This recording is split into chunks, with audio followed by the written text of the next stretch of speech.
omukulu Bobi Wine ebigambo bino wanaabiwulira ebyavudde mu Betty Nambooze ayinza obutasigala kye kimu nga gwe yonna gy'osinziira okubanga weekuumidde ku mukutu Presidency Media TV tugamba bugambi ekyo ky'okola okola ky'amaanyi era ne tugamba nti gwe atanna subscribinga onyige n'akaakade era nga n'essaawa zino tuba tuyingiddewo okubanga tukuwa amawulire agagenda mu maaso mu ggwanga era ng'olunaku olwaleero gano amawulire si malala naye ge mawulire ag'embiranyi eri wali mu paalamenti.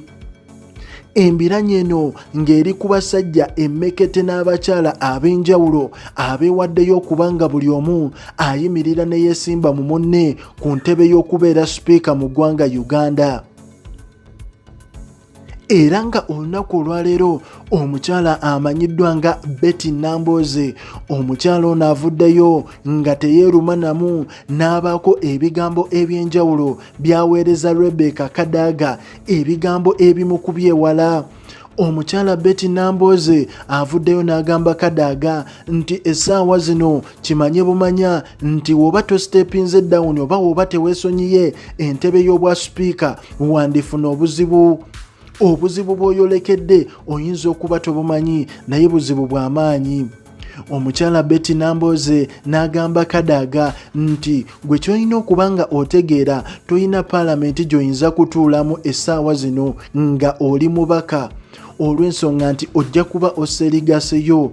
Era n'amugamba n'omugamba nti essaawa zino weeteeka mu bigere mb'ogenda obeere vice president ojja kubeera nga Ssekandi gwe baaswaza mu ggwanga lyonna ng'ekifo ky'alimu alinga ali mu kifo eky'empewo eky'obwa vice president bw'eggwanga Uganda.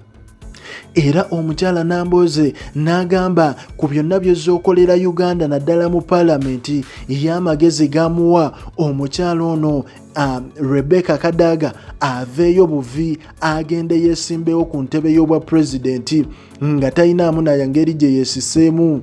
Ekintu Kadaaga kyakyatidde olw'ensonga nti mu ggwanga Uganda omuntu yekka abantu gwe batandise okuwuliriramu y'omukulu amanyiddwa nga Bobi Wine ate nga n'omukulembeze essaawa zino aliko ayinza obutaba mwangu wa kujja ku ntebe olw'ensonga nti akola buli ekisoboka wansi w'enjuba okusobola okuba nga asigaza obuyinza bw'alina.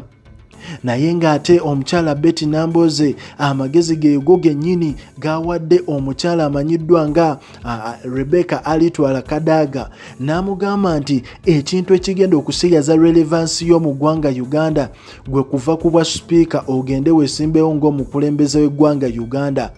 Eyo gy'osangira abasajja abakula ne bawola omuli Bobi Wine. Owulira tetumanyi Rebecca Kadaga kikyagenda kukola naye nga omukyala amanyiddwa nga Betty Nambooze ye ng'omuntu amagezi gawadde Kadaaga ge g'okwesonyiwa entebe y'obwa sipiika kubanga bagenda mukuba akalulu n'enkoona enywe.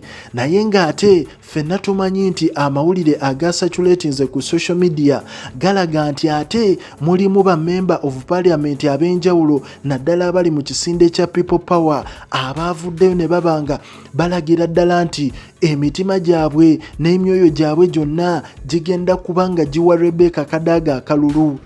Ekintu kino nno nakyo kyadde kyawuddemu National Unity Platform olw'ensonga nti omukyala ono Kadaaga be bamu ku bakyala abakkiriza etteeka lya age limit okubanga baliyisa.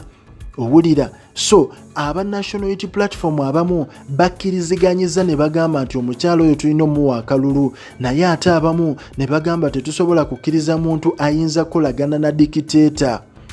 Yadde ate omukyala Kadaaga ekigambibwa okuba nti omukulu tibuhabulwa ye nga ye Kadaaga yamuvaamu kyova olaba nti NRM yo nga yo yasazeewo ereete omukulu amanyiddwa nga Jacob Olanya. Naye nga naawe yonna gy'osinziira osobola otuwa endowoozayo omukyala Rebecca alitwala Kadaaga gwe wooba gwe omuwa magezi ki? Kubanga we banaamukuba akalulu ku bw'entebe ya sipiika aba asigalanga mubaka.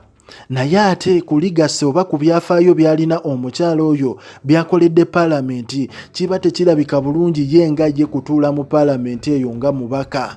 owulira so tetumanyi wajja kigenda kuggwera naye nga ye Nambooze amuwadde amagezi n'amugamba nti ye waabanga waba ye nga gy'alabye ng'ebintu bimutabuseeko ye aveeyo agambe ye ajja kwesimba ku bwa pulezidenti bw'eggwanga Uganda ensonga ziri azeesonyiwe kijja kulaga nti omukyalo ono alitwala Kadaaga avuddeyo n'abanga ayolekera ku ofiisi esingako olw'ensonga nti ate waavaawo mu bwa sipiika kizibu okudda mu ofiisi eri wansi ku lw'engeri gy'akwasaganyamu ensonga ze mu ggwanga Uganda.